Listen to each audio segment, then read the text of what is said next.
All right. TGIF to Skope listeners all over the world. This is an incredible Friday. We've got a tremendous, tremendous talent by the name of Tony Royster Jr. Tony, what's happening? What's going on, man? How you feeling? Oh, man. Now, Tony, where are we talking from today, and what's up for the weekend? Man, right now I'm in Los Angeles, just chilling for the weekend. Pretty much low key right now. I have a couple of projects coming up, so the weekend is going to be a time for me to chill and relax, and then just go hard on Monday. That's it. Let me turn you up, Tony. I don't want people to miss a word here. We got a lot to talk about here. Now, Tony, at what age did you pick up the drums, and did your family support you? Absolutely. At the age of 3 is when I started playing drums, and what's funny is my father and my mother plays drums, so it was I guess I was supposed to do it, and throughout my whole career they've supported me tremendously. My father being my manager for a while, he supported me, and we just did everything. Went to conventions, talent shows, to shows in general, and it's been great. Now, did you go to school for drums, or is it something that you picked up on your own? Yeah, something I picked up. It's just me and my father. Pretty much, he just helped me just put everything in perspective as far as my playing is concerned. Just gave me guidelines to follow. But never went to school for drums, and just pretty much play by ear. Now, what drummers before you, and obviously you don't have to name them all, but why don't you give us one or two drummers before you that you admire and that really inspired you to really take this seriously? Okay, there was an old drummer by the name of Buddy Rich. He was an old jazz legend drummer, phenomenal drummer. Just really inspired me when I saw him play. And then also another drummer by the name of Dennis Chambers, who played for the group P-Funk for a while when I first saw him, and he's an amazing drummer to me. So those two drummers right there are some of the first drummers that I saw that really inspired me and wanted me to play. Very cool. Now, did you ever think when you just started out that you would be able to make a career out of playing the drums? That's a good question. I mean, excuse me. By the age of like 7 or 8, at the age of 5, first of all, my father got me my first kit, like my first real kit, not like a baby kit, a Toys R Us kit, kit, but a real kit by the age of 5. And at the age of 7, he started entering me into like talent shows. So when I started winning first place in like every talent show that he put me in, I was just like, this might be something crazy. So he just kept entering me, and I kept winning.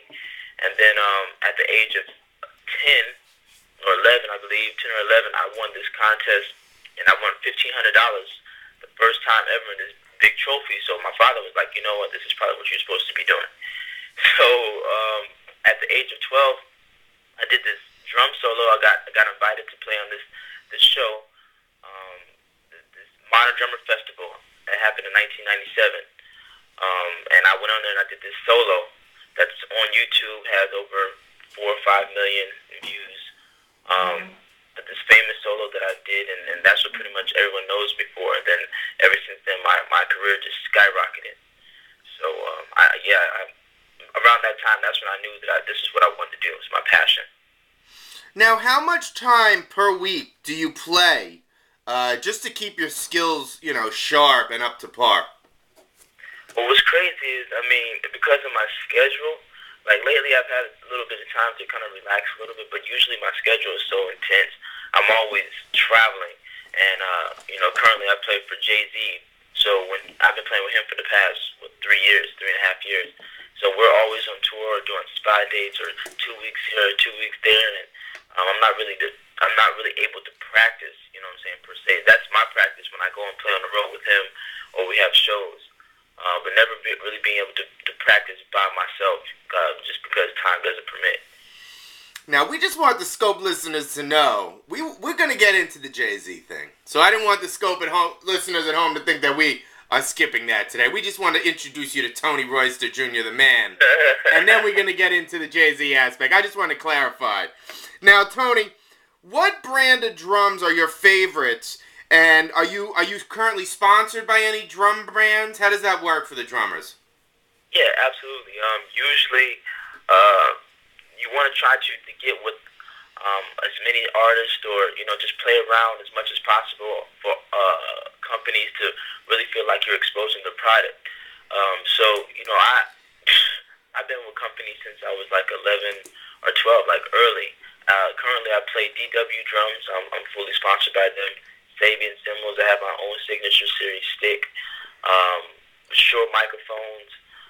LP percussion. Pretty much anything and everything that you need for drums, I have endorsements for. But that came over time. I worked really hard for that. But that's what most drummers and musicians, that's one of their goals, is to pretty much just get as many endorsements as possible. Now, have bands said to you, "Hey, Tony, can you come join our band?" But obviously, you're a solo drummer. But I'm sure people have said, "Hey, man, can you come be the drummer on our band?" And how do you reply to that? Yeah, I mean that's happened several times. I know I was in a rock band a couple of years ago when I was living in Atlanta, and that was just a little chance. I don't really consider it a risk, because I can still do what I do as far as like doing clinics and seminars, but I just wanted to take the chance and see what it was like. And that's a strong commitment, you know what I'm saying? Especially, just trying to deal with just one band, not being able to, play with other people because you're so committed to one group. That's a big commitment that you have to try to make. And, just throughout the years, I really haven't had the opportunity to really deal with a band that was like super successful to where I wouldn't have to play and, do seminars and clinics, because, that's the way I also make my money, and pay bills and all that stuff. So, just sitting around, it really doesn't cut it. But, I've thought about it, and that's why I've taken the opportunity to put together my own band, so I can pretty much work around that. And that should be coming very soon. With lead singer, bass guitar, the whole 9 yards. Sweet. Now we can get into the Jay-Z. Our next 3 questions is Jay-Z, but we got some really hot questions that the Skope team have come up with. So, Tony, tell us, how did you initially get working with Jay-Z? And just give us a brief, what's it like working with him? Okay, well, makes it short and sweet. My friend by the name of Nissan Stewart, who is also a drummer, but slash producer, but he's really good friends with like Puffy and Timberland and Jay-Z, and he's pretty much really known in the industry for putting bands together. So he was a guest on my DVD. I've known him for a while, and one day I was in Poland and I got a call. I was doing seminars overseas, and I got a call, and he was like, "Yo, Tony, where you at?" Like, "I'm in Poland doing shows." Like, and he was like, "Well, Jay is putting together a band. I would love for you to come and play."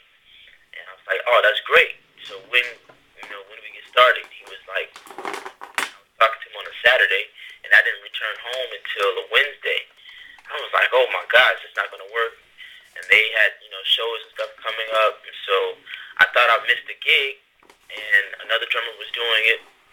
And then the other drummer, come to find out, he had other previous things that he was, entitled to do with other artists. So I got back home, and he was like, "Yo, the job's still open," and I didn't even know that. And so I just started playing with him. I learned like 20 to 30 songs, and then we did VH1 Storytellers, which was our first actual show, and I've been playing with him ever since. Now, what is your favorite Jay-Z song that you play with the drums? Which one would you say? Man, if you got to, name 2. Is it Big Pimpin'? Is it Can't Knock the Hustle? Nah, none of those. I mean, for a drummer, I'm speaking just from just the vibe. All his songs are amazing, but I'll have to say like PSA, Show Me What You Got, and maybe Jigga What. Those 3 songs are a lot of fun to play when we're on the show. Now, Tony, you work with Jay-Z, but you also work with the biggest names in music, period. You know, Jay-Z, Eminem, John Mayer, Bono. It's incredible. How do you stay focused and, not get starstruck? Man, that's a good question. I mean, basically, my whole life I've just been a very humble person, and I don't take this gift that I have for granted. But whenever you're working with somebody professional, they expect you to be professional. So it's like a catch-22. Just if you act somewhat like a star, but at the same time just being humble at the same time, I think artists kind of respect you a little bit more, because I mean nobody really wants somebody around. Oh, can I get a picture? Can I get an autograph? And then I'm playing like for the artist. You know what I'm saying?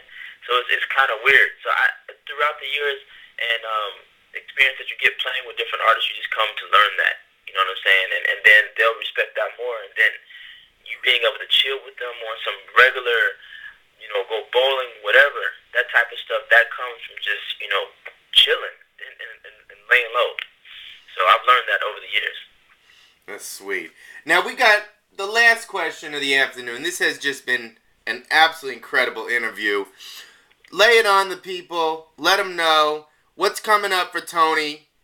Where you at online? Are you Twitter, Facebook? Let the people know. Should they just Google you? What's up? Yeah. All right. So next is, like I said, it's my own project.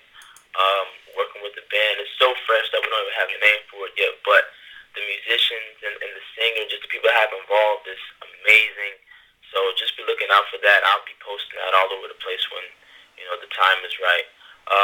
You can find me on Twitter at the Dr. Royster, TheDrRoyster, the Dr. Royster. Also have a fan page on Facebook, which is the Dr. Royster, and then you can just hit me up on Tony Royster Jr. as my personal as well on Facebook. And like I said, I'm just gonna be just pretty much trying to do everything. I'm also getting into a little bit of acting as well. Just trying to stick my hands in everything. Why not? Just try everything if you can. That's right. You can't knock that. You can't knock that. Well, listen, this has been incredible. Skope TV, Friday night. Everybody out there, have a good weekend. Tony, thanks for taking the time. Skope TV, we see you guys soon.